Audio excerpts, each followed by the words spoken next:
ప్రార్థించుకుందాం. సర్వోన్నతుడా, ఈ దినమున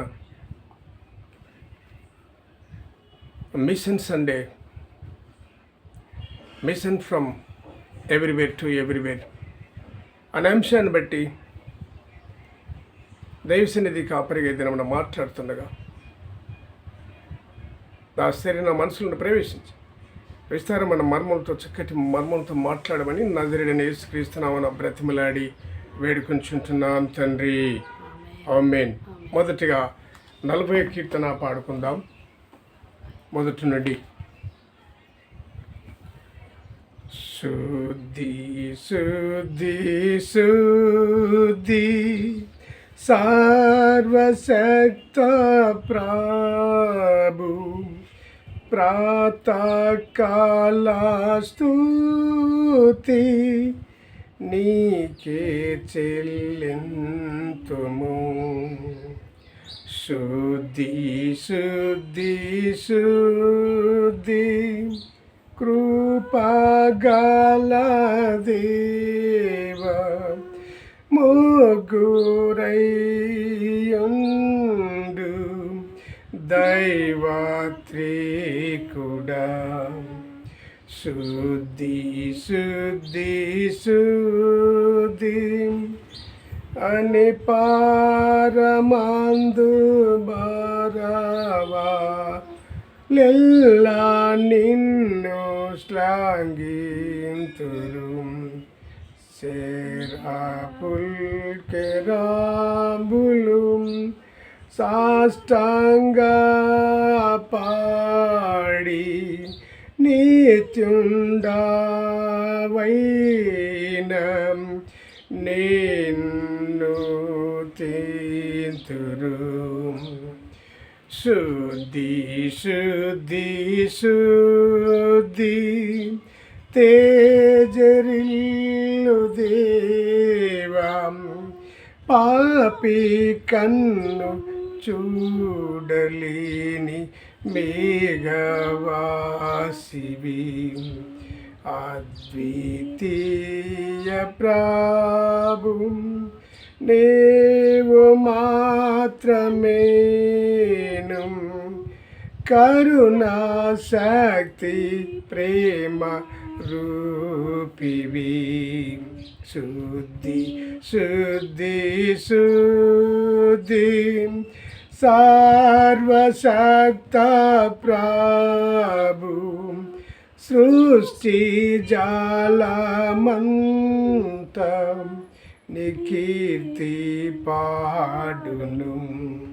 శుద్ధి శుద్ధి శుద్ధి కృపగల దేవ, ముగ్గురైయుండు దైవత్రికుడా. ఆమేన్. హల్లెలూయా. బైబిల్ పాఠం చదువుకుందాం. మొదటిగా పాత నిబంధన గ్రంథం నుండి 1 రాజులు 17వ అధ్యాయము 1 నుండి 16వ వచనం వరకు చదువుకుందాం. 1 రాజులు 17వ అధ్యాయము 1 నుండి 16 వరకు చదువుకుందాం. అంతటా గిలాదు కాపురస్తులు సంబంధీయును తిష్బీయుడైన ఏలియా అహాబు వద్దకు వచ్చి, ఎవని సన్నిధిని నేను నిలబడి ఉన్నానో ఇజ్రాయేలు దేవుడైన ఆ యెహోవా జీవంతోడు నా మాట ప్రకారం గాక ఈ సంవత్సరములో మంచైనను వర్షమైనను పడదని ప్రకటించాను. పిమ్మట యెహోవా వాక్కు అతనికి ప్రత్యక్షమై, నీవు ఈ చెట్టు నుండి తూర్పు వైపునకు పోయి యొర్దానునకును ఎదురుగానున్న కేరీతు వాగు దగ్గర దాగిండుము. ఆ వాగు నీరు నీవు త్రాగుదువు, అచ్చటికి నీవు ఆహారం తెచ్చున్నట్లు నేను కాకోలమునకును ఆజ్ఞాపించి తిని అని అతనికి తెలియచేయగా, అతడు పోయి యెహోవా సెలవు చొప్పున యొర్దానునకు ఎదురుగానున్న కేరీతు వాగు దగ్గర నివాసం చేశాను. అక్కడ కాకోలములు ఉదయమందు రొట్టెను మాంసమును, అస్తమయమందు రొట్టెను మాంసమును అతని యొద్దకు తీసుకొని వచ్చుచుండెను. అతడు వాగునీరు త్రాగుచూ వచ్చాను. కొంతకాలమైన తరువాత దేశములు వర్షము లేక ఆ నీరు ఎండిపోయాను. అంతటి యెహోవాకు అతనికి ప్రత్యక్షమై ఇలాగూ సెలవిచ్చాను, నీవు సీదోను పట్టణ సంబంధమైన సారపతు అను ఊరికి పోయి అచ్చట ఉండుము.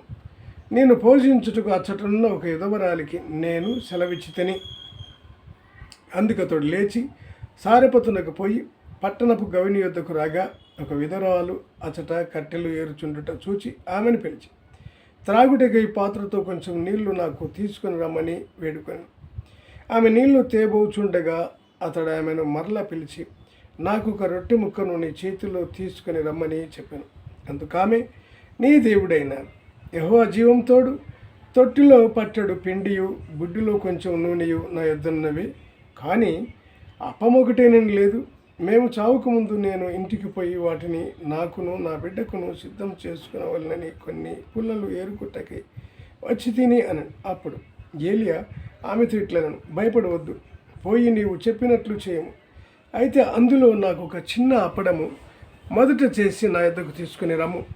తర్వాత నీకును నీ బిడ్డకును అప్పములు చేసుకునము. భూమి మీద యెహోవా వర్షం కురిపించు వరకు ఆ తొట్టిలో ఉన్న పిండి తక్కువ కాదు, బుడ్డిలో నూనె అయిపోదని ఇజ్రాయేళ్ల దేవుడిని యెహోవా సెలవిచ్చి ఉన్నాడు అని. అంతటా ఆమె వెళ్ళి ఏలియా చెప్పిన మాట చొప్పున చేయగా అతడును ఆమె ఇంటి వారును అనేక దినములు భోజనము చేయించు వచ్చిరి. యెహోవా ఏలియా ద్వారా సెలవిచ్చిన ప్రకారము తొట్టిలో ఉన్న పిండి తక్కువ కాలేదు, బుడ్డిలో ఉన్న నూనె అయిపోలేదు. ఈ మట్టుకు మొదటి పాఠము సరైనది. కీర్తన భాగము 107 కీర్తన 1 నుంచి 15 వరకు చదువుకుందాం. యెహోవా దయాళుడు, ఆయనకు కృతజ్ఞతాస్తుతులు చెల్లించుడి. ఆయన కృప నిత్యముండును. యెహోవా విమోచించిన వారు ఆ మాట పలుకుదురు. విరోధుల చేతిలో నుండి ఆయన విమోచించిన వారును, తూర్పు నుండి పడమటి నుండి ఉత్తరం నుండి దక్షిణం నుండి నానా దేశముల నుండి ఆయన పోగు చేసిన వారును ఆ మాట పలుకుదురు కాక. వారు అరణ్యమందలి ఎడారి త్రోవను తిరుగులాడుచుండిరి. నివాసపురమేదియు వారికి దొరకలేకపోయెను. ఆకలి దప్పుల చేత వారి ప్రాణము వారిలో సొమ్మసిల్లెను. వారు కష్టకాలమందు యెహోవాను మొరపెట్టిరి. ఆయన వారి ఆపదలలో నుండి వారిని విడిపించెను. వారొక నివాసపురము చేరునట్లు చక్కని త్రోవను ఆయన వారికి నడిపించెను. ఆయన కృపను బట్టి నరులకు ఆయన చేయు ఆశ్చర్య కార్యములను బట్టి వారు యెహోవాను కృతజ్ఞతాస్తుతులు చెల్లించుదురు కాక. ఏలయనగా ఆశగల ప్రాణమును ఆయన తృప్తిపరచి ఉన్నాడు. ఆకలి కొనిన వారిని ప్రాణమును మేలుతో నింపి ఉన్నాడు. దేవుని ఆజ్ఞలకు లోబడక మహోన్నతుని తీర్మానమును తృణీకరించినందున బాధ చేతను ఇనుప కట్ల చేతను బంధింపబడిన వారే చీకటిలోను మరణాంధకారములోను నివాసము చేయు వారి హృదయమును ఆయన ఆయాసము చేత కృంగచేసెను. వారు కూలి ఉండగా సహాయము లేకపోయాను. కష్టకాలమందు వారు యెహోవాను మొరపెట్టిరి. ఆయన వారి ఆపదల నుండి వారిని విడిపించెను. వారి కట్లను తెంపివేసి చీకట్లో నుండి మరణాంధకారంలో నుండి వారిని రప్పించి ఆయన కృపను బట్టి నరులకు ఆయన చేయు ఆశ్చర్య కార్యములను బట్టి వారు యెహోవాకు కృతజ్ఞతాస్తుతులు చెల్లించుదురు కాక. ఏలైనగా ఇత్తడి తలుపులను పగులగొట్టి ఉన్నాడు. పత్రికల పాఠంగా గలతీయులకు రాసిన పత్రిక 2వ అధ్యాయము 1 నుండి 10 వచనం వరకు చదువుకుందాం. అటు పిమ్మట 14 సంవత్సరములైన తర్వాత నేను తీతును వెంట పెట్టుకుని బర్నబాతో కూడా యెరూషలేమునకు తిరిగి వెళితిని. దైవదర్శన ప్రకారమే వెళితిని. మరియు నా ప్రయాసం వ్యర్థమవునేమో లేక వ్యర్థమైపోయినదేమో అని నేను అన్ని జనుల్లో ప్రకటించుచున్న సువార్తను వారికి ప్రత్యేకముగా ఎన్నికైన వారికి విశదపరిచితిని. ఆయనను నాతో కూడునున్న తీతు గ్రీసు దేశస్థుడు అయినను అతడు సున్నతి పొందుటకు బలవంత పెట్టబడలేదు, మనలను దాసులనుగా చేసుకొనవలనని క్రీస్తు యేసు వలన మనకు కలిగిన మన స్వాతంత్రమును వేగుచూచుటకు రహస్యంగా తీయబడి దొంగతనముగా ప్రవేశించిన కపట సహోదరుల వలన జరిగినది. స్వార్థ సత్యం మీ మధ్యను నిల్చున్నట్లు మేము వారికి ఒక్క గడియ అయినను లోబోటకు ఒప్పుకొనలేదు. ఎన్నికైన వారుగా ఎంచబడిన వారి యొద్ద నేనేమీ నేర్చుకునలేదు. వారంతటి వారైనను నాకు లక్ష్యము లేదు. దేవుడు నరుని వేషము చూడడు. ఆ ఎన్నికైన వారు నాకేమీ ఉపదేశింపలేదు.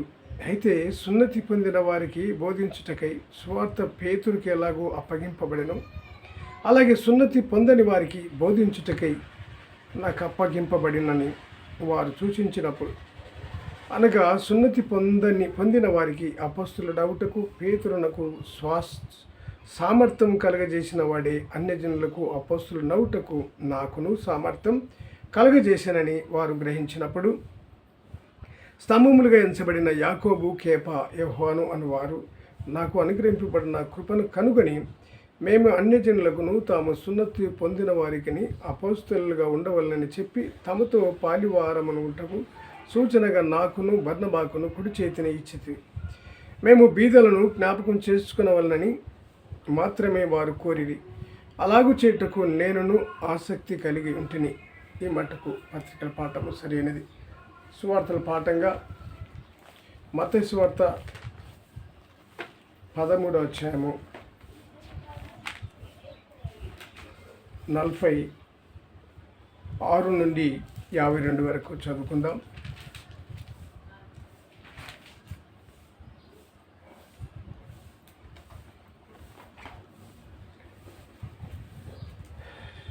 అతడు అమూల్యమైన యొక్క ముత్యమును కనుగొని పోయి తనకు కలిగినదంతయు అమ్మి దాని కొనును, మరియు పరలోక రాజ్యము సముద్రములలో వేయబడిన నానా విధములైన చేపలను పట్టిన వలను పోలి ఉన్నది. 13వ అధ్యాయము 46 నుండి 52 వరకు. అతడు అమూల్యమైన లేదమ్మా 46 చదము.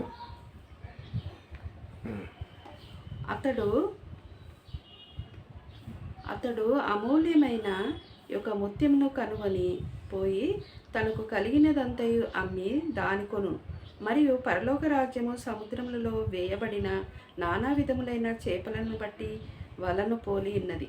అది నిండినప్పుడు దానిని దరికి లాగి కూర్చుండి మంచి వాటిని గంపలలో చేర్చి చెడ్డ వాటిని బయట పారవేయుదురు. అలాగే యుగ సమాప్తి యందు జరుగును. దేవదూతలు వచ్చి నీతిమంతులలో నుండి దుష్టులను వేరుపరిచి వీరిని అగ్నిగుండంలో పడవేయుదురు. అక్కడ ఏడుపులు పండ్లు కొరుకుటయును ఉండును. వీటినన్నిటినీ మీరు గ్రహించితిరా అని వారిని అడుగగా వారు గ్రహించితిమి మనిరి. ఆయన అందువలన పరలోక రాజ్యంలో శిష్యుడుగా చేరిన ప్రతి శాస్త్రియు తన ధననిధిలో నుండి కొంత పదార్థములను వెలుపలికి తెచ్చు ఇంటి యజమానుని పోలి ఉన్నాడని వారితో చెప్పాను. రైట్. దేవునికి స్తోత్రం. ఒక కీర్తన పాడుకుందాం.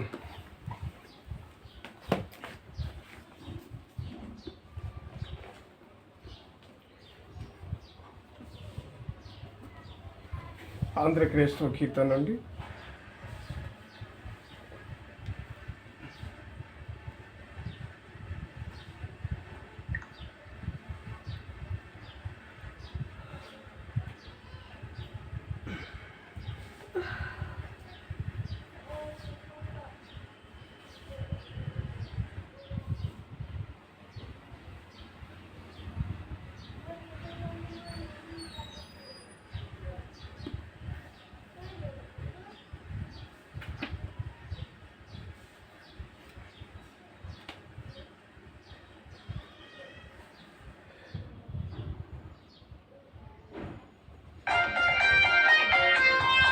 646.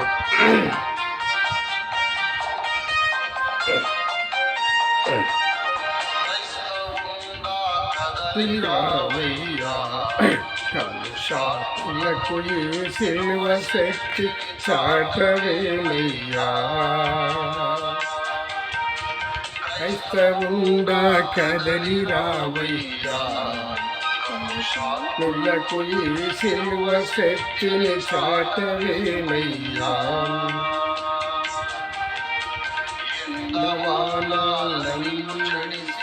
ఎంతకాలము పోనుచుందువు క్రైస్తవుండ కదలిరా వయ్యా. శక్తిని చాటవే మయ్యా.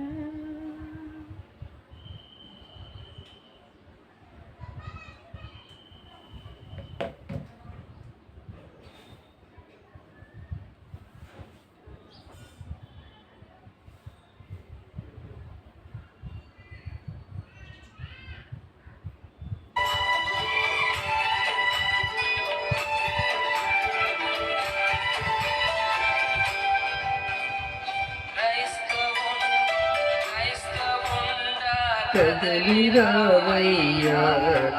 కలుషాకులకు ఈ సిలువ శక్తిని చాటవేమయ్యా. కదలిరావయ్యా. కలుషాకులకు ఈ సిలువ శక్తిని చాటవేమయ్యా.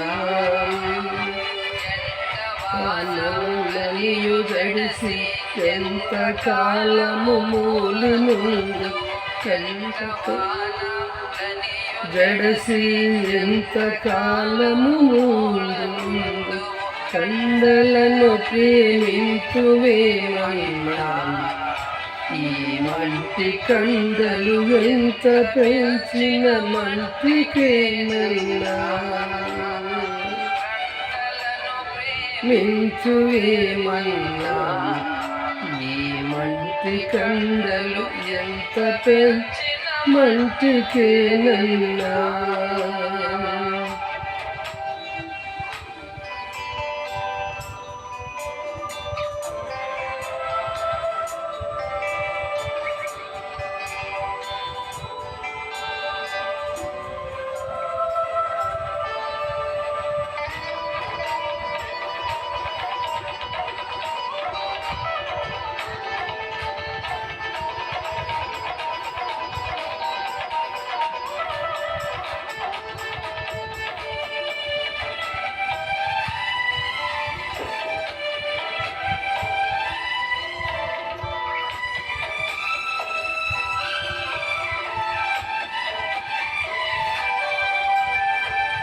సుధలో ప్రజలెల్లరూ యేసు వాక్యంబు వివక్షోత్కొని దించుచుండగను.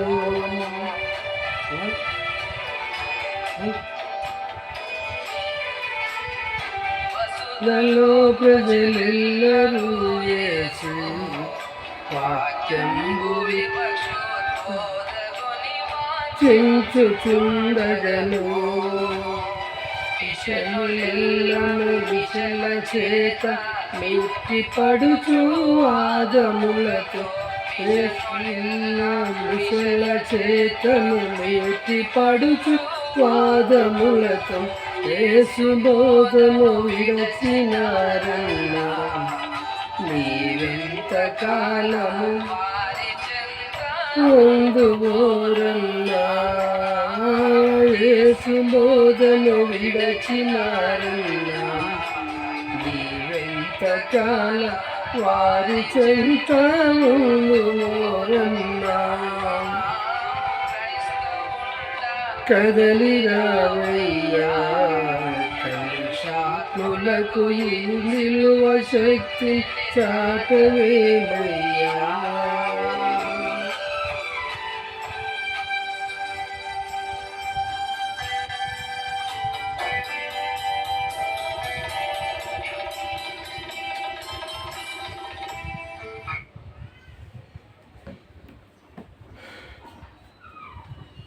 వాక్యము మాట్లాడుకుందాం.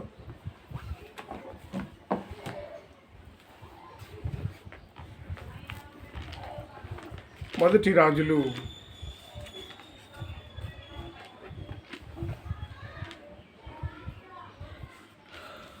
17వ అధ్యాయంలో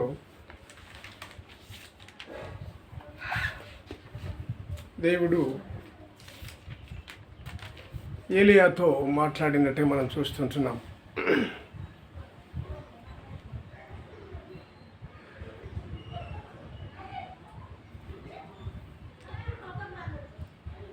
ఇజ్రాయేలు దేవుడైన ఆ యెహోవా జీవంతోడు నా మాట ప్రకారం గాక ఈ సంవత్సరంలో మంచైనను వర్షమైనను పడదని ప్రకటించాను. పిమ్మట యెహోవాకు అతనికి ప్రత్యక్షమై, నీవు ఇచ్చట నుండి తూర్పు వైపునకు పోయి యొర్దానునకు ఎదురుగానున్న కేరుతు వాగు దగ్గర దాగిండుము. దేవుడు ఆ యొక్క గాడ్స్ ప్లాన్ ఇట్లా ఉంటాయి. వాక్యం ఈ దినమున మిషన్ సండే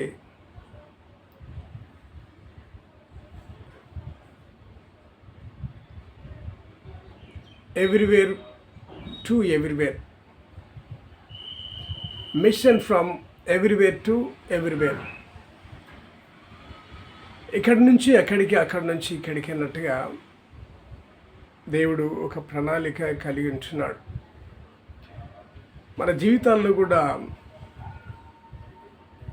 ప్రభు సిద్ధపాటు ఇలాగనే ఉంటుందేమో. అప్పటికే ఏలియా ఆ యొక్క ఇజ్రాయెల్ రాజు అహబు దగ్గరికి వెళ్ళి తను మాట్లాడినటువంటి విధానాన్ని చూస్తే కయ్యానికి దువ్వినట్టుగా కనపడుతుంది. ఏ కారణం చేతనంటే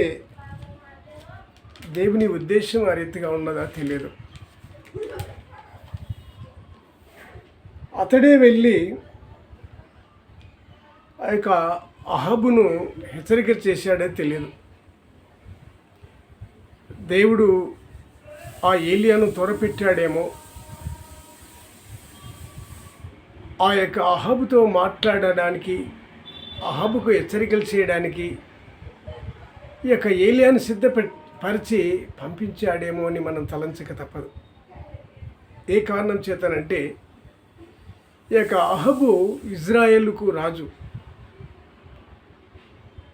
తను అన్యక్రాంతమైనటువంటి దేశమునకు వెళ్ళి అన్యక్రాంతమైన స్త్రీని వివాహం చేసుకున్నట్టులో దేవుని ఉద్దేశం ఏమంటున్నది తెలియదు. కానీ ఈ యొక్క అహబు అన్యక్రాంతమైన దేశమునకు వెళ్ళి ఇక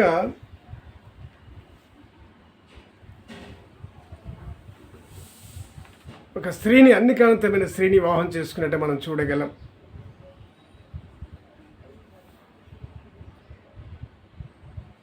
ఆమె అతనికి పరిపాలన విభాగం అంతా తన భార్య పాలిస్తున్నట్టుగా మనం చూడగలం. పేరుకేమో ఇజ్రాయేలు రాజు ఈ అహబు, ఈ యెజబెల్ అన్నటువంటి తన భార్య పరిపాలన విభాగం నీకు చేత కాదు అని అన్నట్టుగా అతనితో అనకుండగానే భర్త అమాయకతత్వాన్ని చూసి ఆమె పరిపాలన విభాగాన్ని తను రాణిని చెప్పుకోకుండగానే తన కుటుంబంలో పరిపాలన విభాగాన్ని లేదా దేశ పరిపాలన విభాగాన్ని ఆమె చేసినట్టే మనం చూడగలం. అది దేవునికి నచ్చలేదు. ఆనాడు 12 గోత్రాలను పిలిచి ఇజ్రాయేలులను 12 గోత్రాలకు పరిపాలన విభాగం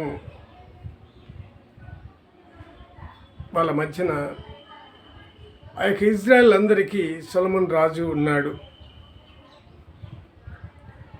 అతడు చేసిన కొన్ని చిన్న తప్పిదముల వల్ల, తప్పిదం అంటే అది అందరికీ తెలిసినటువంటి విషయమే, తండ్రి అయిన దేవుడు మొదట నీకేమైనా అవసరమైతే నన్ను అడుగు, ఏదైనా ధనవృద్ధి గురించి కానీ, ధన సమృద్ధి గురించి కానీ, ఇంకా ఆస్తి విషయంలో, అష్టైశ్వర్య విషయములు కానీ ఏదైనా ఉంటే నన్ను అడుగు అని చెప్పి దేవుడు అన్నప్పుడు, ప్రభా నాకేం వద్దు, నా తండ్రిదంతా నాకు సమకూర్చి ఉన్నాడు, నా తండ్రిదే మాకు చారిపోయేదంతా ఉన్నది, ఇదే సరిపోతుందని చెప్పి అన్నప్పుడు, ప్రభా నాకైతే ప్రజలను పరిపాలన చేయడానికి జ్ఞానము ఇవ్వమని చెప్పి అన్నప్పుడు, జ్ఞానంతో సహా ఆయనకు ధనాన్ని కూడా హెచ్చించినట్టుగా మనం చూడగలం. ఆ చొప్పున తన జీవితము, తన రాజ్యము సాఫీగా సాగుతున్నటువంటి రోజుల్లో తన పరిపాలన విభాగాన్ని ఎలా ఉందో చూడాలని శబాదేశపు రాణి లోకమంతటా కానీ లేదా ప్రపంచవ్యాప్తంగా కానీ అందరూ రాజులు ఇతను ప్రత్యేకతలు బట్టి సొలొమోను రాజు పరిపాలన విభాగాన్ని చూడవలెనని ప్రపంచ నలుమూలల నుండి రాజులు అయితేనేమి, రాణులు అయితేనేమి వచ్చి తన రాజ్య పరిపాలనను గ్రహించినట్టుగా మనం చూడగలం. అందులో శబాదేశపు రాణి తనను వరించి తనతో కుమారుని కన్నట్టు కూడా మనం చూడగలం. అక్కడి నుంచి ఆరంభమైనటువంటిది తను వలిచిన స్త్రీలంతా వివాహం చేసుకోవడము, ఉపపత్నులుగా ఉంచుకోవడము, ఇవన్నీ అతనికి సర్వసాధారణమైపోయినాయి.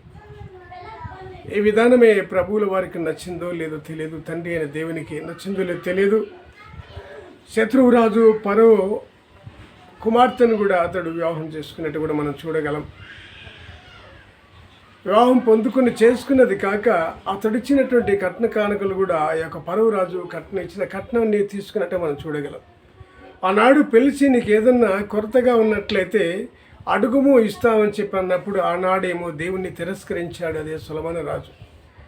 తన మామ మనకు ఆ ఇజ్రాయేలుకు శత్రువు అయినటువంటి పరవు రాజును తన కూతురుని ఇచ్చింది గాక కట్న కానుకల కింద పొలములు ఇస్తే తీసుకున్నట్టుగా మనం చూడగలం. ఇవన్నీ దేవునికి వ్యతిరేకమైన పనులు, ఆలోచనలు కొనసాగించడం మనం చూడగలం. ఈ మాటకు దేవుడైనటువంటి తండ్రి అయిన దేవుడు అతనికి ఒక హెచ్చరిక చేశాడు. అయ్యా సొలొమోను, నీ ప్రవర్తన బాగలేదు, నీ విధి విధానాలు బాగలేవు, నీ రాజ్యము తీసివేస్తాను, కానీ నీ యొక్క అనుభవములు, నీ కాలములో నేను ఈ పని చేయను, నీ సంతాన కాలములో చేస్తానని చెప్పి తన కుమారుడైన రెహబాము కాలములో ఈ ఇజ్రాయేలు గోత్రికులను 12 గోత్రాలను 2 గోత్రాలు ఒకవైపు 10 గోత్రాలు ఒకవైపు అని చెప్పి 2 గోత్రములు యూదా గోత్రమును రెహబాముకి ఇచ్చేసి మిగతా 10 గోత్రములు యెరోబాముకి ఇచ్చినట్టే మనం చూడగలం.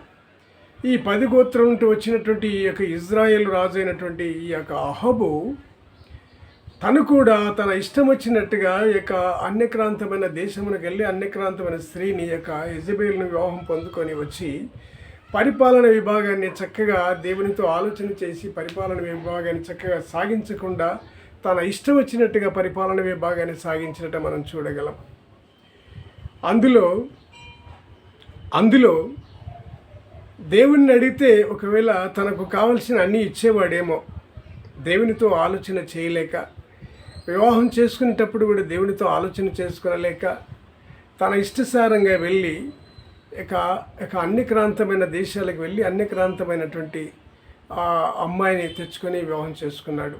అంతటితో ఆగకుండా ఆ పొలము కొరతగా అయింది అని చెప్పి, తనకు ఏదో ఆస్తి కొరతగా అయినదని చెప్పి ఆ పక్కవాడి పొలాన్ని, నాబోతు అనేటటువంటి పొలాన్ని ఆశించి అతడు పొలం ఇవ్వకపోగా, ఎందుకు నువ్వు ఇట్లా అని చెప్పి భార్య అతన్ని అడిగినప్పుడు, నాకు పక్కవాడి పొలం కావాలని చెప్పి అడిగినప్పుడు, అంతే కదా అని చెప్పి రాత్రికే ఆ పొలము అహాబు రాజు పేరున చేసినట్టుగా మనం చూడగలం వాక్యములో.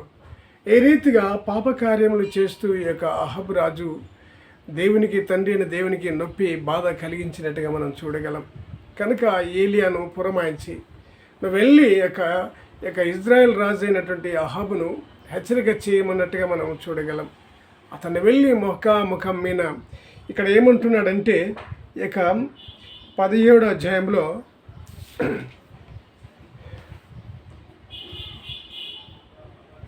మంచైనను వర్షమైనను పడదని ప్రకటించాను. ఇజ్రాయెల్ దేవుడైన ఆ యెహోవా జీవంతో నా మాట ప్రకారం గాక ఈ సంవత్సరములలో మంచైనను వర్షమైనను పడదని ప్రకటించెను. ఈ యొక్క ఇజ్రాయెల్ రాజుతో ఈ యొక్క ఏలియా వెళ్ళి ప్రత్యేకంగా తనకి హెచ్చరిక చేసినట్టుగా చూడగలం. అంతటితో ఆగకుండా ఈ యొక్క ఇజ్రాయెల్ రాజును బాగా నొప్పి కలిగించే మాటలు మాట్లాడి వారి యొక్క ప్రవక్తలు, అన్యక్రాంతమైనటువంటి ప్రవక్తలు 450 మందిని కూడా ఇతడు ఆ యొక్క చంపించినట్టు కూడా మనం చూడగలం. ఇటువంటి కార్యములు ఆ యొక్క అహాబుకు నచ్చలేదేమో, తన భార్యకు ముందుగా నచ్చలేదేమో, ఏలియాను చంపడానికి శపథం చేసి అతని వెంట పడినట్టుగా మనం చూడగలం. ఆ ఏలియా ఆ చొప్పుననే పరిగెత్తుకొని పోయి ఎక్కడ దాగమన్నాడు? అతడు పోయి యెహోవా సెలవు చొప్పున 17వ అధ్యాయం 5వ వచనం. అతడు పోయి యెహోవా సెలవు చొప్పున యొర్దానునకు ఎదురుగా ఉన్న కేరుతి వాగు దగ్గర నివాసం చేశాను. అక్కడ కాకోలములు ఉదయమందు రొట్టెను మాంసమును, అస్తమయమందు రొట్టెను మాంసమును అతని ఎద్దుకు తీసుకొని వచ్చుచుండెను. ఏ రీతిగా భయపడి ఇజ్రాయేలు రాజు అయినటువంటి అహాబు అతని భార్య యెజబెలు తరుముచుండగా, తన సైన్యము తను తరుముచుండగా, లేదా దేవుని యొక్క ఉద్దేశం అక్కడ ఉన్నదో, లేక శత్రువు ఇజ్రాయేలు రాజు అయినటువంటి అహాబు తరుముచుండగా పారిపోయి ఎరికోకు యొర్దానునకు ఎదురుగా ఉన్న కేరుతు వాగు దగ్గరకు పారిపోయినట్టు చూస్తున్నాం. అది దేవుని హెచ్చరికతోనే అక్కడికి వెళ్ళు, కేరీతు వాగు దగ్గరికి వెళ్ళు, అక్కడ ఆహారం నాకు ఎట్లా అంటే నేను కాకులతో నీకు ఆహారం పంపిస్తాను రొట్టె ముక్కను అని చెప్పి దేవుడు చెప్పినట్టు చూడగలం. అక్కడ మాత్రమే ఇక్కడనేమో వర్షములు పడవు, 3 సంవత్సరములు వర్షములు పడవు, మంచైనను కురవదు, వర్షములైన కురువవు, పంటలు పండవు అనే విధానంగా ఇక్కడ ఇజ్రాయెల్ రాజుకు హెచ్చరిక చేసినట్టుగా చూడగలం. భయపెట్టినటువంటి మాటలు మాట్లాడినట్టు చూడగలం. అక్కడి నుంచి మళ్ళీ అంతటితో ఆగకుండా ఇజ్రాయెల్ రాజుకు నొప్పి కలిగించే విధానాలు వాళ్ళ రాజ్యంలో ఈయన కనపరిచినట్టు కూడా చూడగలం.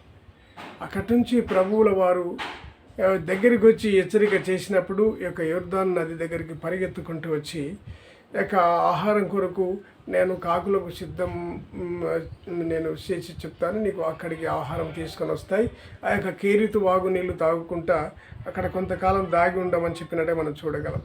కొంతకాలానికి ఆ వాగు నీళ్లు కూడా ఎండిపోయినట్టుగా చూడగలం. అక్కడి నుంచి సారెపతు అనేటువంటి స్త్రీని కనుక్కొని విధవరాల దగ్గరికి కూడా ఆయన వెళ్ళినట్టుగా మనం చూడగలం. ఆమెతోని సారెపతు స్త్రీతోని, అమ్మ నాకు రొట్టె ముక్క నీవు, నీళ్ళు ఇవ్వు అని చెప్పి అడిగినట్టుగా మనం చూడగలం. అయ్యా ఇక్కడ ఈ కరువు కాలంలో నీకు నీళ్ళు అడిగితే ఏదో కొద్ది గొప్ప ఇస్తాను, కానీ రొట్టె ముక్కని ఇవ్వలేను, పిండి కొంచెంగా ఉన్నది, నూనె కొంచెంగా ఉన్నది, నా కుమారుడు నేను చావుకున్నట్లు అది మా కొరకు నా కొడుకు కొరకు దాచుకొని ఉన్నామని చెప్పినట్టుగా మనం చూడగలం. అమ్మ నేను చెప్పినట్లు చెయ్యి, ముందుగా ఆ పిండిని పిసికి రొట్టె ముక్క చేసి ముందుగా అప్పడం నాకు తెచ్చి అమ్మ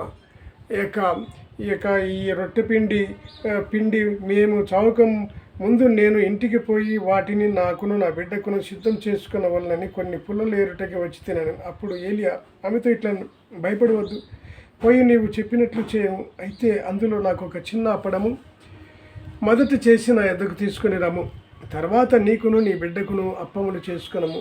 భూమి మీద యెహోవా వర్షము కురిపించే వరకు ఆ తొట్టిలో ఉన్న పిండి తక్కువ కాదు, బుడ్డిలోనున అయిపోదని ఇజ్రాయేల్ దేవుడైన యెహోవా సెలవిచ్చున్నాడు అనెను.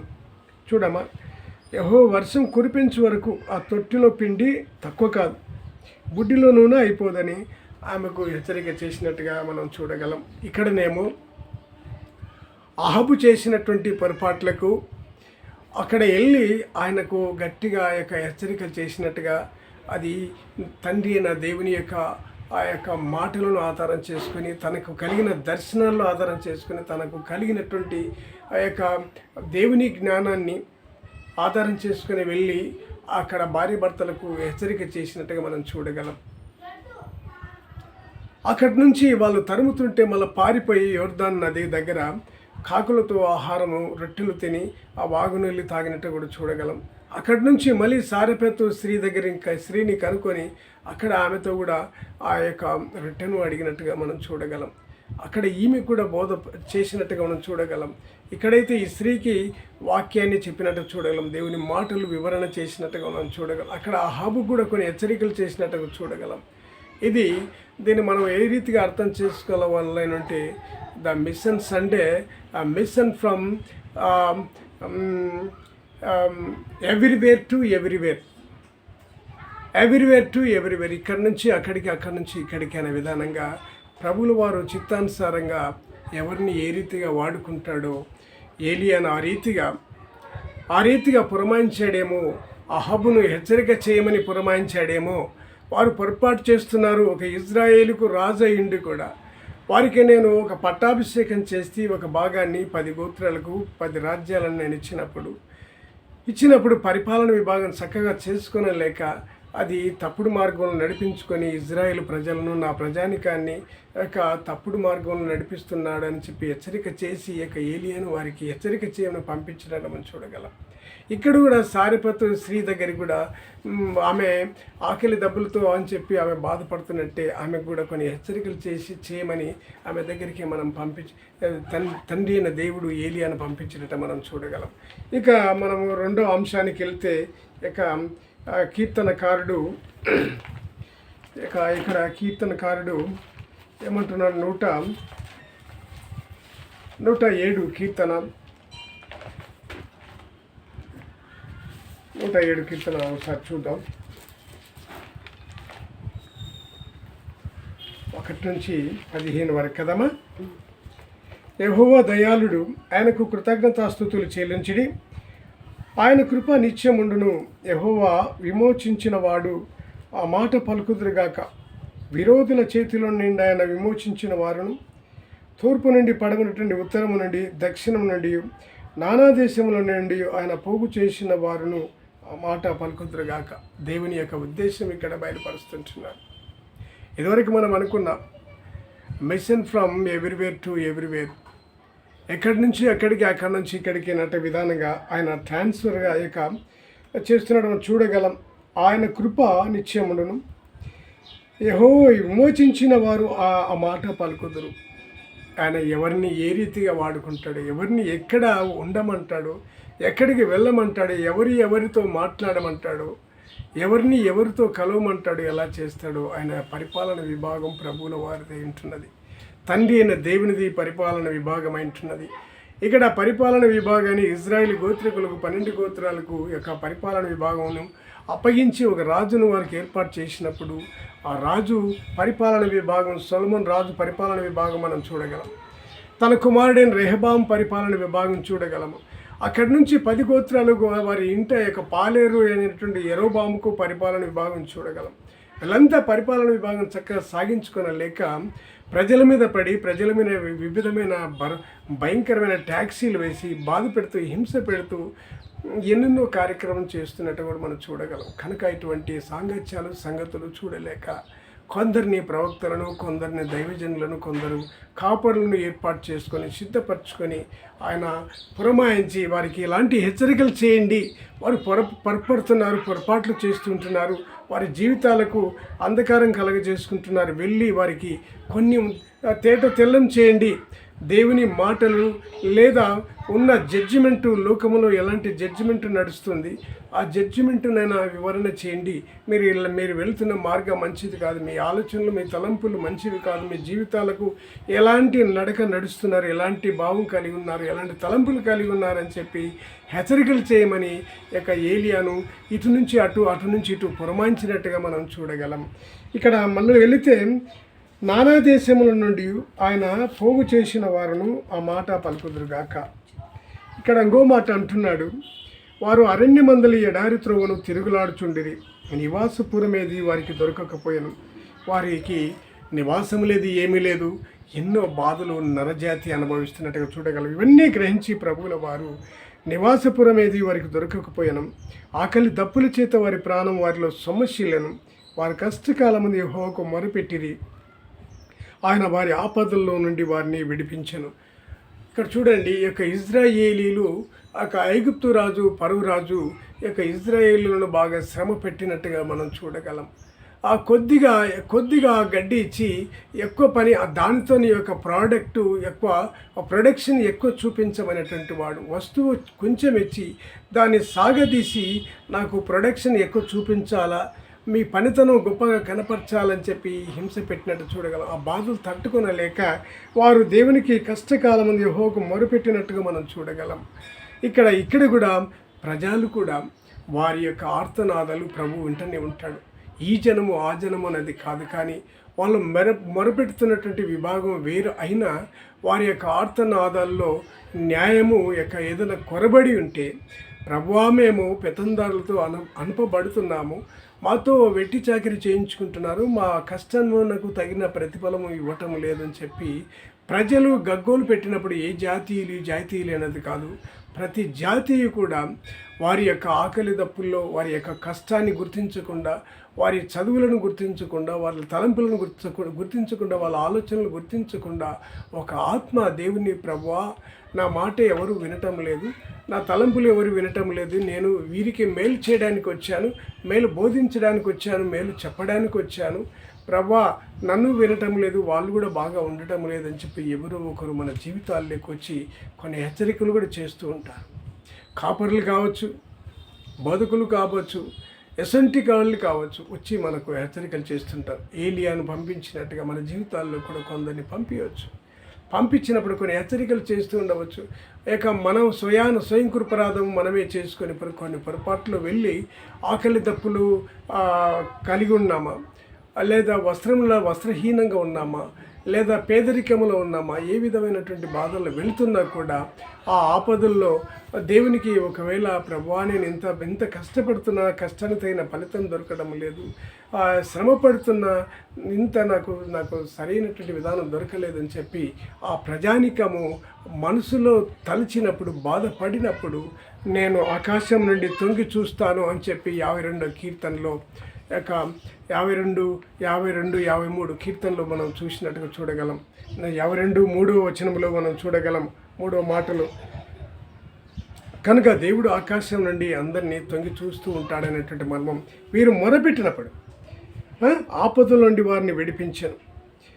యెహోవాకు వాళ్ళు మొరపెట్టిరి కనుక ఇటువంటి ప్రజానికము ఒకరి బలవంతుల చేతిలో బలహీనులు మోసపోతున్నప్పుడు, వారు మొరపెట్టినప్పుడు దేవుడు ఇలాంటి ఏలియా వాళ్ళను వారి జీవితాల్లోకి పంపించినప్పుడు హెచ్చరికలు చేసినప్పుడు మనం వినినటువంటి వారమైతే ధన్యులమవుతాం. ప్రభు వాక్యమును, ప్రభు మాటలను, ప్రభు హెచ్చరికలను మన జీవితాల్లోకి చెప్పడానికి కొందరు వస్తూ ఉంటారు, మన కుటుంబాల్లోకి వస్తుంటారు, మన మందిరాల్లోకి వస్తుంటారు చెప్పడానికి, బోధన చేయటానికి. అటువంటి వారి మాటలు మనం గౌరవించి మనం నేర్చుకున్నట్లయితే, ప్రభువును మహిమపరిచినట్లయితే, వారు ఏం చెప్తారు, ప్రభువును మీరు మహిమపరిచినట్లయితే మీకు ఇక్కడ ఆ స్త్రీకి ఆ యొక్క అప్పడము మీకు ఏమన్నాడు, మీకు ఏ కొరత కాదు అని చెప్పి దేవుడు హెచ్చరిక చేసినట్టుగా ఉన్నాడు. ఆ స్త్రీకి మీకు నూనె కొరత కాదు, అప్పడము కొరత కాదు, రొట్టె కూడా కొరత కాదు అని చెప్పి అన్నాడు. అంటే నేను చెప్పే ప్రతి మర్మమును చక్కగా మీరు విని నేను చెప్పినట్లు చేసి మొదట అప్పము తీసుకొచ్చి నాకు ఇవ్వము, ఇచ్చిన తర్వాత నీకు నూనె తక్కువ కాదు, పిండి తక్కువ కాదు అని చెప్పినట్టుగా చూడగలం. ఇక్కడ కూడా మన జీవితాల్లోకి, మన మందిరాల్లోకి వచ్చినటువంటి దైవజనులు చెప్పి ప్రతి మాటను మనం విన్నట్లయితే మన జీవితాల్లో ఏ కొరతలు రావనేది మనం గ్రహించబద్దలమైంటున్నాము. మనం యొక్క ఆహారం కొరతతో ఉంటున్నామా, ఆలోచన కొరతతో ఉంటున్నామా, లేదా వ్యాధి బాధలతో ఉంటున్నామా, ఏ సమస్యల గుండా మనం వెళ్తున్నామో మన జీవితాల్లో కానీ, మన మందిరాల్లో కానీ, మన కుటుంబాల్లో కానీ కొందరు బోధకులు, దైవజనులు వచ్చి కొన్ని హెచ్చరికలు మనకు కూడా హెచ్చరికలు చేస్తూ ఉంటుంటారు. అలాంటప్పుడు ఈయన బోధ ఏంటి, ఈయన గొప్పతనం ఏంటి, ఈయన జ్ఞానం ఏంటి, ఈయన చదువు ఏంటి, ఈయన యొక్క విధి విధానాలు ఏంటి, ఈయన క్యారెక్టర్ ఏంటి అని చెప్పి మనం చాలామందిని అవమానిస్తుంటాం, విమర్శ చేస్తుంటాం. ఈయన బోధ మంచిది కాదు, ఈయన విధానాలు మంచివి కాదని చెప్పి అవమానం చేస్తూ ఉంటుంటాం. కనుక దేవుడు ఎటువంటి వాళ్ళని ఏరుకుంటాడంటే చాలా నీచమైనటువంటి వారిని ఏరుకుంటాడు.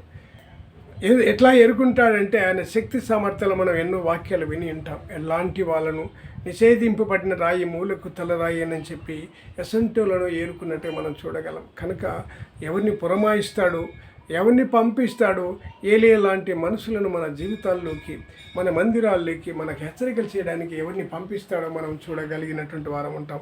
ఇంకా మూడో అంశంగా పత్రికల పాఠం మనం చూద్దాం. గలతీ 2వ అధ్యాయము. ఇక్కడ ఏమంటున్నాడంటే, ఆ యొక్క 1 నుండి 10 వచనాలు చదువుకున్నట్లయితే, అటు తర్వాత 14 సంవత్సరాల తర్వాత నేను తీతును వెంటబెట్టుకొని బర్నబాతో కూడా యెరూషలేమునకు తిరిగి వెళ్ళితిని. దైవదర్శన ప్రకారమే వెళితిని. మరియు నా ప్రయాసం వ్యర్థమవునేమో లేక పోయినదేమో అని నేను అన్యజనుల్లో ప్రకటించుచున్న సువార్తను వారికి ప్రత్యేకముగా ఎన్నికైన వారికి విశదపరిచితిని. చూడండి, నేను వ్యర్థమైపోనేమో, నా ప్రయాసం వ్యర్థమవునేమో లేక వ్యర్థమైపోయినదేమో అని నేను అన్యజనులతో ప్రకటించుచున్న సువార్తను వారికి ప్రత్యేకంగా ఎన్నికైన వారికి విశదపరిచితిని. అయినను నాతో కూడున్న తీతు గ్రీసు దేశస్థుడునైన అతడు సున్నతి పొందుటకు బలవంత పెట్టబడలేదు. మనలను దాసులుగా చేసుకున్న వలన క్రీస్తు యేసు వలన మనకు కలిగిన మన స్వాతంత్రమును వేగుచూచుటకు రహస్యంగా తేబడి దొంగతనంగా ప్రవేశించిన కపట సహోదరుల వలన కలిగినది. సువార్త సత్యం మీ మధ్యను నిల్చున్నట్లు మేము వారికి ఒక గడియ అయినను లోబట్టుకు ఒప్పుకొనలేదు. ఎన్నికైన వారుగా ఎంచబడిన వారి యొద్ద నేనేమీ నేర్చుకొనలేదు. వారంతటి వారైనను నాకు లక్ష్యము లేదు. దేవుడు నరుని వేషము చూడడు. ఆ ఎన్నికైన వారు నాకేమీ ఉపదేశింపలేదు. అయితే సున్నతి పొందిన వారికి బోధించుటకై స్వార్థ పేతురికి ఎలాగో అప్పగింపబడెనో అలాగూ సున్నతి పొందని వారికి బోధించుటకి నాకు అప్పగింపబడను అని వారు చూచినప్పుడు, అనగా సున్నతి పొందిన వారికి అపోస్తులనవుటకు పేతునకు సామర్థ్యం కలుగజేసిన వాడి అన్యజనులకు అపోస్తులనవుటకు నాకును సామర్థ్యం కలుగజేసినని వారు గ్రహించినప్పుడు, స్తంభములుగా ఎంచబడిన యాకోబు, కేపా, యోహాను అను వారు నాకు అనుగ్రహింపబడిన కృపను కనుగొని, మేము అన్యజనులకును తాము సున్నతి పొందిన వారికి అపోస్తులుగా ఉండవలనని చెప్పి తమతో పాలివారమనుటకు సూచనగా నాకును బర్నబాకును కుడి చేతిని ఇచ్చిరి. మేము బీదలను జ్ఞాపకం చేసుకున్న వలన మాత్రమే వారు కోరిరి. అలాగూ చేటుకు నేను ఆసక్తి కలిగి ఉంటిని. ఇక్కడ యొక్క అపోస్తులుడైనటువంటి పౌలు కొన్ని హెచ్చరికలు చేసినట్టుగా చూస్తుంటున్నాం. ఇక ఏర్పాటు చేయబడినటువంటి వారికేమి, చేయనటువంటి వారికేమి ఆ యొక్క పేతురుకి ఎలాంటి మా యొక్క కృపను దయచేశాడో మాకును కూడా అలాంటి కృపను దయచేసినందువలనే మేము ప్రభు యొక్క పని నిమిత్తం అన్యజనులు స్వార్థ ప్రకటించబద్దలమై మేము ఎంచబడి ఉన్నామని చెప్పి ఈ దినమున మనకు దైవదాసులు లేదా పరిశుద్ధుడైనటువంటి పౌలు మనకు ఈ దినమున హెచ్చరిక చేస్తున్నట్టుగా చూస్తున్నాం. గలతీయులకు రాసి హెచ్చరికలు చేస్తున్నట్టుగా మనం చూడగలము. కనుక ఈ హెచ్చరికలను మనము పరిశుద్ధాత్మ మనకు బోధపరుస్తున్నదని, పరిశుద్ధాత్మ మనకు హెచ్చరిక చేస్తున్నదని మనం కూడా పౌలు బోధలు చక్కగా విని ఉంటున్నాం. వాక్యంలో చక్కటి మర్మములు ఉన్నాయి. ఈ రీతిగా మన జీవితాల్లో కూడా ఇలాంటి బోధకులు, ఇలాంటి గాస్పల్స్ స్వార్థికులు కానీ, ఇలాంటి కాపర్లు కానీ మన మందిరాల్లో ప్రవేశించి ఇలాంటి బోధలు చేస్తే మనం ఎలా వినగలుగుతూ ఉంటున్నాము, మన జీవితాలకి ఏ రీతిగా అన్వయించుకోగలుగుతున్నాం. అమ్మ సువార్తల పాఠం చదువు. లూకాసు సువార్త 13వ అధ్యాయము 46వ వచనం నుండి 52 వరకు చదువుమా.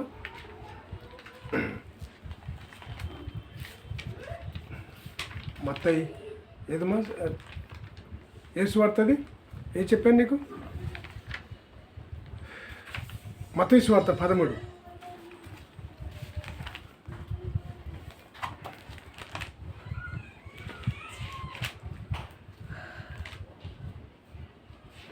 అతడు అమూల్యమైన యొక్క ముత్యమును కనుకొనిపోయి తనకు కలిగినదంతయు అమ్మి దానిని కొను.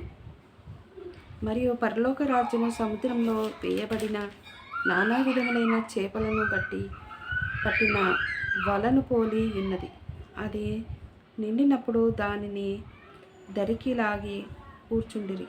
మంచి వాటిని గంపలలో చేర్చి చెడ్డ వాటిని బయట పారవేతురు. అలాగే యుగ సమాప్తి యందు జరుగును. దేవదూతలు వచ్చి నీతిమంతులలో నుండి దుష్టులను వేరుపరిచి వీరిని అగ్నిగుండములో పడవేయుదురు. అక్కడ ఏడుపులో పండ్లు కొరుకుటయును ఉండును. వీటినన్నిటినీ మీరు గ్రహించితిరా అని వారిని అడుగగా వారు గ్రహించితిమి మనిరి. ఆయన అందువలన పరలోక రాజ్యంలో శిష్యుడుగా చేరిన ప్రతి శాస్త్రియు తన ధననిధిలో నుండి క్రొత్త పదార్థములను పాత పదార్థములను వెలుపలికి తెచ్చు ఇంటి యజమానుని పోలి ఉన్నాడని వారితో చెప్పాను. చాలా ఈ రీతిగా ప్రభు ఇక పరలోక రాజ్యము సముద్రములో వేయబడి నానా విధములైన చేపలు పట్టిన వలను పోలి ఉన్నది అంటున్నాడు. చూడండి, పిలువబడినటువంటి వారు అనేకులు, కానీ వచ్చిన వారు కొందరే. ఎందుకు ఆయన హెచ్చరికలు చేస్తుంటున్నాడు.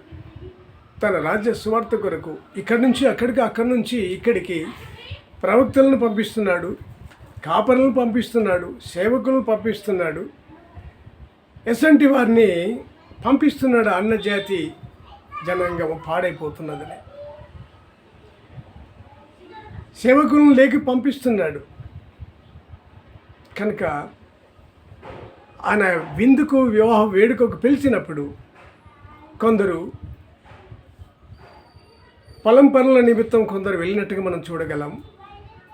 కొందరు వ్యాపార నిమిత్తంగా వెళ్ళినట్టు కూడా మనం చూడగలం.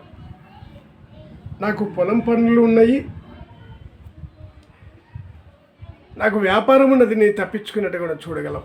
ఈనాడు కూడా దేవుడు కొందరిని బోధకులను, సేవకులను పిలిచి నా మాటను ప్రకటన చేయుడని చెప్పి ఎందరికో ఇక ఏలియా మాదిరి హెచ్చరిక చేస్తుంటున్నాం.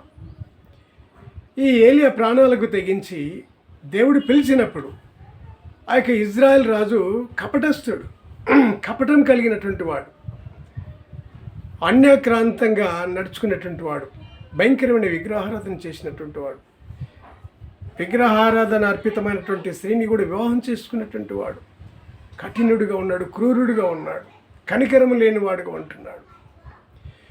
తన ప్రజలనైతేనేమి, తన ప్రజలు కాని ఇతరులనైతేనేమి అందరినీ జడ్జిమెంట్ చక్కగా చేయకుండా తన పరిపాలన విభాగం చాలా మనుషులకును, దైవజనులకును, దేవుని మనుషులకును, అన్యజనులకును, ఏ జాతికిని, మానవ జాతికిని న్యాయం చేసినట్టుగా కనిపించదు.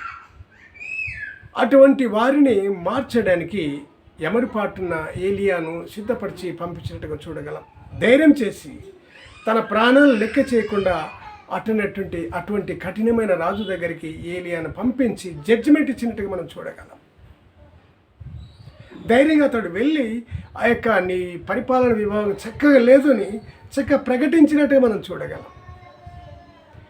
అలాంటి బోధకులు, అలాంటి కాపరులు నేడు మన మధ్య ఉన్నారా? ఇక్కడ కూడా చివరిగా సువార్త పాఠంలో మత్తయి సువార్త 13వ అధ్యాయంలో 46 వచనం నుండి 52 వరకు చూస్తే పరలోక రాజ్యం చేపలు పట్టు ఒక వలను పోలి ఉన్నదని చెప్పన్నాడు. మరొక చోటనేమో వివాహ వేడుకకు, పరలోక రాజ్యం అన్నటువంటి వివాహ వేడుకకు ఏర్పాటు చేయబడినటువంటి వారిని ముందుగా సిద్ధపరిచి పిలిచినట్టుగా మనం చూడగలం. కొందరేమో మాకు పొలం పనులు ఉన్నాయి అని తప్పించుకున్నట్టు చూడగలం. అదే మత్తయి సువార్త 22వ అధ్యాయంలో మనం చూడగలం. నాకు వ్యాపార పనులను తప్పించుకున్నట్టు చూడగలం.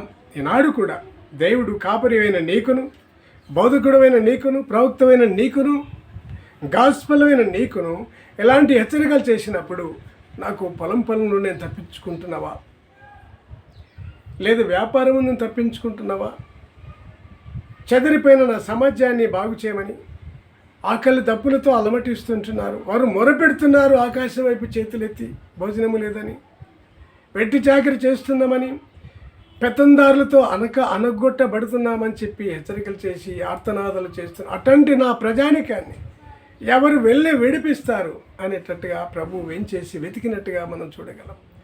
పరలోక రాజ్యము అనేటటువంటి కాన్సెప్ట్ ఎందరిని పిలిచినట్టుగా మనం చూడగలం. పిలువబడిన వారు అనేకులు, ఏర్పరచబడిన వారు కొందరు అన్నట్టుగా మనం చూడగలం. పిలిచినాడు, అందరినీ పిలిచాడు. పిలిస్తే వారు వ్యాపారం పేరు చెప్పి పొలం పనుల పేరు చెప్పి తప్పించుకున్నట్టు చూడగలం. కనుక ఆ ప్రభువుల వారు అక్కడి నుంచి మరొక మాట హెచ్చరిక చేశాడు. సరే, వారు రాకపోతే రాకపోయారు, కానీ నువ్వు వెళ్ళి తక్షణమే వెళ్ళి మంచి వారిని పిలివేసి చెడ్డవారిని కూడా అందరినీ పట్టుకుని రా. ఆ వివాహ వేడుకను ఘనంగా జరగడానికి, పరలోక రాజ్యము అనేటువంటి వివాహ వేడుకను ఘనంగా జరిగించుకోవడానికి మంచివారినేమి చెడ్డవారినేమి అందరినీ లాక్కోరా అన్నాడు. ఇక్కడ ఇదే 13వ అధ్యాయం 46వ వచనం నుండి మనం 52వ వచనం వరకు మనం చదువుకుంటే, పరలోక రాజ్యము చేపలు పట్టు ఒక వలను పోలి ఉన్నది అంటున్నాడు. వలను వేసినప్పుడు సముద్రములు అందులో నువ్వు కోరుకునే చేపను దొరకాలంటే దొరకదు. ఆ వలకు మంచి చేపలు పడతాయి, చెడ్డ చేపలు పడతాయి, చిన్న చేపలు, అన్నీ డిఫరెంట్ కైండ్స్ ఆఫ్ చేపలన్నీ ఆ వలన పడినట్టే మనం చూడగలం. అది సత్యమే. ఈనాడు నీవు నేను కూడా ఒక సముద్రంలో కానీ, ఒక వాగులో కానీ, చెరువులో కానీ, నదిలో కానీ ఒక వల విసిరినట్లయితే నువ్వు కోరుకునే చేప దొరకదు. ఆ వలలో సర్వమును, మంచివిని చెడ్డవిని అన్ని సకలమును ఆ వలలో పడతాయి. ప్రభు ఆ యొక్క విధానాన్ని ఏర్పాటు చేశాడు. సరే, వల వేసి లేదా వల అనేటువంటి మాటను చెప్పి మంచివారినేమి చెడ్డవారినేమి వివాహ వేడుకలు కల్పమని చెప్పినట్టుగా మనం చూడగలం. మత్తయి సువార్త 13:46-52 వరకు చూస్తే అందరు కలిసి వచ్చినప్పుడు చివరిగా ఒక మాట అన్నాడు. అందులో మనకు పనికొచ్చేటివేవో, పనికి రానివేవో, మనకు ఆహారానికి ఏవి పనికి వస్తాయో, పనికొచ్చే దానిలో ఒకవైపు, పనికి రాని దానిలో ఒకవైపు, పరలోక రాజ్యమునకు ఎవరు వారసులు, ఎవరు వారసులు కారో అప్పుడు డిసైడ్ చేస్తాం. నువ్వైతే వల వేసి అందరినీ పట్టుకోరా, మంచి వారిని చెడ్డవారిని అందరినీ పట్టుకోరా. ఇక్కడ నేనైతే ఏర్పాటు చేయబడినటువంటి వారిని పిలిస్తే నాకు పొలం పనులను తప్పించుకున్నారు, నాకు వ్యాపారం తప్పించుకున్నారు, నేనేం చేయాలి అని చెప్పి పరలోక రాజ్యాన్ని వలతో పోల్చి ఆ వల వేసినప్పుడు మంచివారు చెడ్డవారు అందరూ కలిసి వస్తారు. అప్పుడు డిసైడ్ చేస్తారు ఎవరు ఏ పనికి వస్తారు.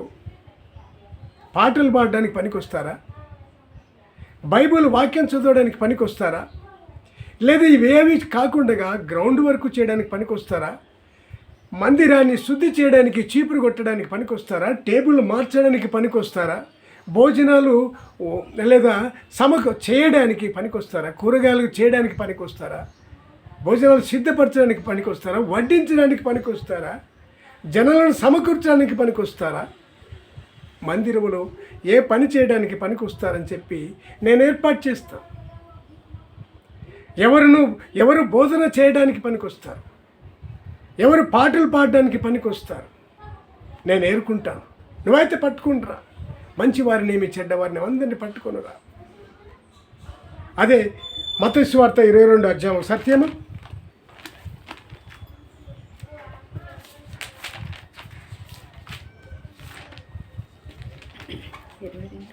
22వ అధ్యాయము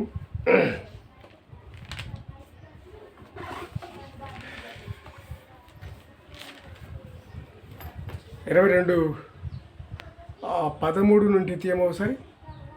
అంతటా రాజు వీని కాళ్ళు చేతులు కట్టి వెలుపటి చీకటిలోనికి త్రోసివేయుడి, అక్కడ ఏడుపును పండు కొరుకుటయు ఉండునని పరిచారకులతో చెప్పాను. మొదటి నుండి ఇక్కడ చదవమా, మొదటి నుండి చదవమా. యేసు వారు ఉత్తరమిచ్చుచు తిరిగి ఉపమాన రీతిగా ఇట్లా నేను, పరలోక రాజ్యము తన కుమారుని పెళ్లి విందు చేసి ఒక రాజును పోలి ఉన్నది. ఆ పెళ్లి విందుకు పిలువబడిన వారిని రప్పించుటకు అతడు తన దాసులను పంపినప్పుడు వారు రానొల్లకపోయిరి. కాగా అతడు, ఇదిగో నా విందు సిద్ధపరిచి ఉన్నాడు, ఎద్దులను క్రొవ్విన పశువులను వధింపబడినవి అంతయు సిద్ధముగా ఉన్నది. పెళ్లి విందుకు రండని పిలువబడిన వారితో చెప్పబడిన వేరే దాసులను పంపెను, కానీ వారు లక్ష్యము చేయక ఒకడు తన పొలములోనకు మరి ఒకడు తన వర్తమునకు వెళ్ళిరి.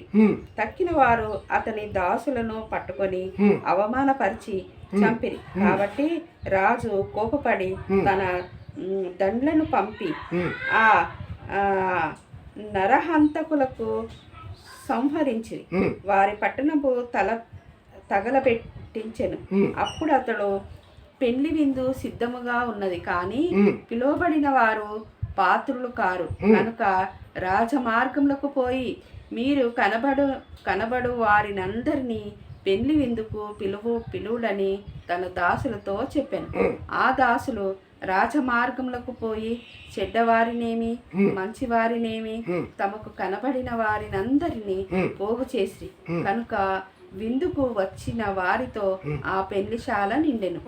రాజు కూర్చున్న వారిని చూడ లోపలికి వచ్చి అక్కడ పెళ్లి వస్త్రము ధరించుకొనని ఒకని చూచి, స్నేహితుడా, పెళ్లి వస్త్రం లేక ఇక్కడికి ఎలాగూ వచ్చితివని అడగగా వారు మౌనినై ఉండెను. అంతటా రాజు విని కాళ్ళు చేతులు కట్టి వెలుపటి చీకటిలోనికి త్రోసివేయుడి. అక్కడ ఏడుపును పండ్లు కొరుకుటయు ఉండునని పరిచారకులతో చెప్పాను. కాగా పిలువబడిన వారు అనేకులు, ఏర్పరచబడిన వారు కొందరే అని చెప్పాను. చాలమ్మా చాలు. చూడమ్మా, ఇంతవరకు నేను చెప్పినటువంటి వాక్యాన్ని ఇక్కడ నేను బయలుపరిచాను. పిలువబడినటువంటి వారు అనేకులు, ఏర్పరచబడినటువంటి వారు కొందరే. కనుక ఈ వివాహ వేడుకకు ఒక వస్త్రములు కూడా కరెక్ట్ లేక, పెండ్లి వస్త్రం లేక అతడు ఆ యొక్క పెండ్లి విందులో ప్రవేశించినట్టు కూడా మనం చూడగలం. కనుక ఇక్కడ వస్త్రములు కూడా చక్కగా సిద్ధపడి మందిరమునకు నువ్వు అలంకరించుకుని రాకపోతే కూడా నీ ప్రభువు యొక్క మందిరము జరుగుతుందంటే ఇక్కడ పెండ్లి వేడుక జరుగుతుందని అర్థం. ఆ యొక్క పెండ్లి వేడుకలో ఆ ప్రభు యొక్క ఆ పెండ్లి విందు, తన కుమారుని పెండ్లి విందు అనేటటువంటిది కాన్సెప్ట్. అంటే ఈనాడు యొక్క మందిరము యొక్క జరుగుతున్నప్పుడు ఆ మందిరానికి నీవు వస్త్రము లేకుండా, పెండ్లి వస్త్రం లేకుండా, అలంకరణ లేకుండా, శుద్ధీకరణ లేకుండా నువ్వు వెళ్ళినట్లయితే వీని వస్త్రం బాగలేదు, వీని వేషం బాగలేదు, కాలు చేతులు కట్టి బయట పడేయండి అని చెప్పినట్టు కూడా మనం చూడగలం. మందిరానికి వెళ్ళేటప్పుడు కూడా నీ వస్త్రం కూడా శుద్ధిగా ఉండాలి, నీ అలంకరణ కూడా చక్కగా ఉండాలి, నీ యొక్క మనస్సు కూడా శుద్ధిగా ఉండాలి, నీ వస్త్ర అలంకరణ చక్కగా ఉండాలి. ఈ రీతిగా ప్రభువులు వారు హెచ్చరిక చేస్తుంటున్నారు. పిలువబడినటువంటి వారు అనేకులు, కానీ ఏర్పాటు చేయబడినటువంటి వారు కొందరే. ఈ రీతిగా వాళ్ళు తప్పించుకున్నారు.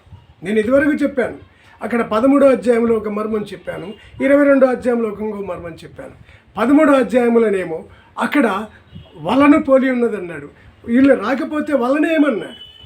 ఇక్కడనేమో పిలిచిన వారిని పిలిస్తే రాలేదు, అక్కడనేమో వల ఏమన్నాడు. నువ్వు వల వేస్తే ఎన్ని చేపలు వచ్చి పడతాయో అంటే ఇక్కడ కూడా నీవు వెళ్ళి మంచివారిని పిలువు, చెడ్డవారిని పిలువు, అన్య జాతి వారిని పిలువు, మంచివారిని పిలువు, అందరినీ పిలువు అని చెప్పి ఇక్కడ తర్వాత జడ్జిమెంట్ తర్వాత చూద్దాం ఎవరు దేనికి పనికి వస్తారో. అన్నిలలో నుండి ఎందరు మారు మనసు పొంది, అన్నిలలో నుండి కూడా అన్య జాతి వారు కూడా మారు మనసు పొంది ఈ యొక్క పెండ్లి వేడుక బాగున్నది, ఈ పెండ్లి వేడుకకు నేను కూడా వస్త్రం ధరించుకొని మంచివాడిగా మంచిదారిగా నేను కూడా ఈ పెండ్లి వేడుకలు పాల్గొంటే బాగుంటుంది, ఈ పెండ్లి విందు బాగున్నది, మంచి భోజనము దొరుకుతుంది, మంచి మాటలు, మంచి వస్త్రాలు మంచిగా ఉంది, ఈ పెండ్లిశాల పెండ్లి యొక్క విందు బాగుంది, పరలోక రాజ్యం అనే పెండ్లి యొక్క బాగున్నది అని చెప్పి అన్నిలలో ఎంతమంది సిద్ధపడి ఈ యొక్క ఏర్పాటు విందులో పాల్గొంటారు. అందుకని నేను అక్కడ జడ్జిమెంట్ చేస్తాను. అన్నిల్లో నుండి ఎందరు ఏర్పాటవుతారు, పాడేవాళ్ళు కానీ, పాటలు పాడేవాళ్ళు కానీ, బైబిల్ చదివేవాళ్ళు కానీ, మందిరంలో పని చేసేవాళ్ళు కానీ, భోజన పదార్థములు సిద్ధపరిచేవాళ్ళు కానీ, వండేవారు కానీ, కూరగాయలు తరిగేవాళ్ళు కానీ, మందిరాన్ని శుద్ధి చేసేవాళ్ళు కానీ, జాడు కొట్టేవాళ్ళు కానీ, పరుపులు వేసేవాళ్ళు, బెడ్లు వేసేవాళ్ళు కానీ, లేదా కుర్చీలు టేబుళ్ళు సమకూర్చేవాళ్ళు కానీ, ప్రత్యక్ష గుడారాన్ని కానీ లేక ఈ గుడారాన్ని సిద్ధపాటు చేసేటటువంటి వాళ్ళు, ఇలా ఎందరినో నేను ఏరుకుంటాను.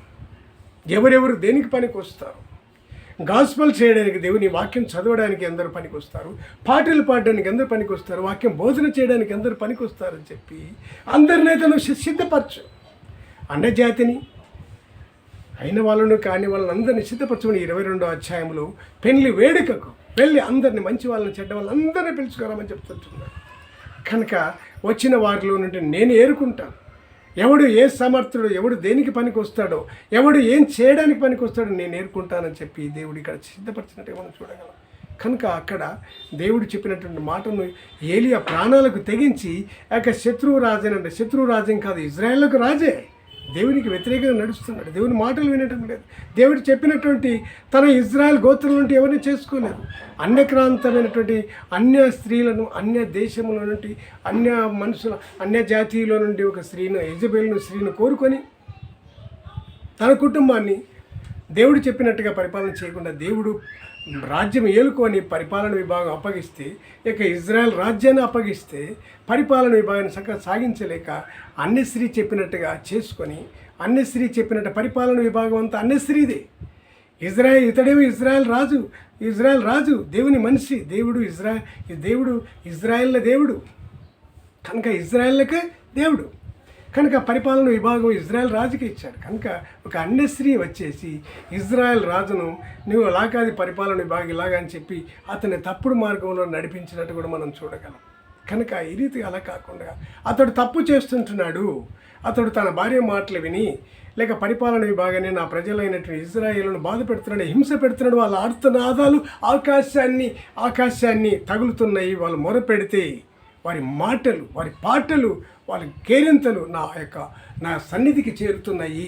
వారి ఆర్తనాదాలు వారి దగ్గరికి వెళ్ళి ఒక హెచ్చరికలు చేయనప్పుడు ఏలియా ప్రాణాలకు తెగించి ఆ యొక్క అహబు రాజును, మీ దేశములో 3.5 సంవత్సరం వర్షమైనా కానీ మంచైనా కానీ పడదు, కరువు కాలం రాబోతున్నది, మీ స్థితిగతులు ఇలా ఉండబోతున్నాయని చెప్పి అహబుకు ఏలియా వెళ్ళి హెచ్చరికలు చేసినట్టుగా చూడగలం. అక్కడి నుంచి తన ప్రాణాల మీదకి వచ్చినప్పుడు నాకు భోజనం లేదని చెప్పినప్పుడు అతన్ని దేవుడు పోషించినట్టు కూడా చూడగలం. కనుక ఈ హెచ్చరికలన్నీ దేవుడు మనకు ఈ దినమున మనందరి కుటుంబాలకు, అన్యులేమి లేక క్రైస్తవులేమి అన్ని జాతుల ప్రజలకు ఈ మాటలు హెచ్చరిక చేసినట్టుగా ఉంటున్నాయి. అందరిని తీసుకొని వస్తే ఎవరు దేనికి పనికి వస్తారో నేను ఏరుకుంటాను. అందులో మీరైతే వలలు వేసి మంచి చేపలను చెడ్డ చేపలని కాదు, సముద్రంలో మీకు అవేమి కనిపించవు. కనుక మీరు వల వేసినప్పుడు అందులో మంచివి తగులుతాయి, చెడ్డది అన్నిటినీ లోకంలో ఉన్నటువంటి మానవ జాతిని అంతా కూడా మీరు పట్టుకొని వచ్చినట్లయితే అవి అందులో ఏవి రమ్యమైనవి, ఏవి మంచివి, ఏవి చెడ్డవో నేను ఏరుకొని డిసైడ్ చేసేవాడిని. నేను ఐఎమ్ సుప్రీం జడ్జి అని చెప్పి దేవుడు ఇదనమున మనందరికీ హెచ్చరిక చేస్తూ ఉంటున్నాడు. మనమందరం గ్రహించబద్ధులమైన దేవుడు ఈ వాక్యమును దీవించును గాక. ప్రార్థన చేసుకుందాం.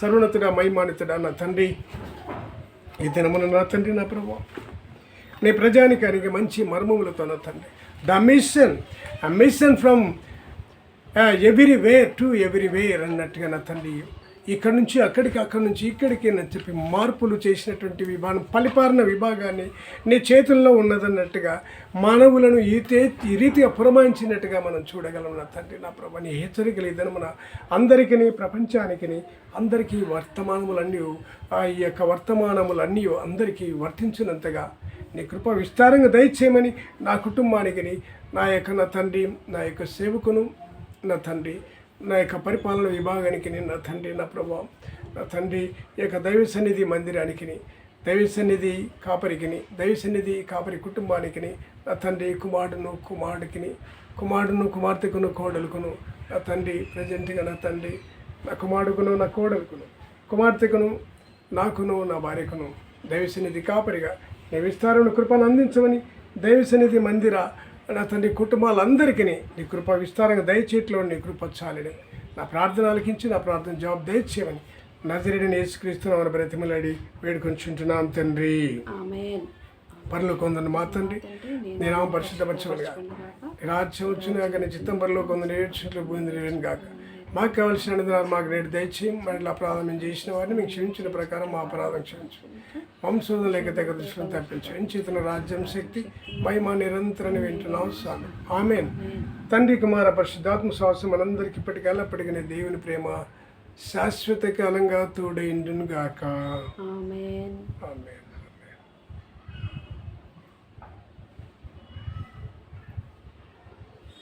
హల్లెలూయా. హల్లెలూయా. హల్లెలూయా.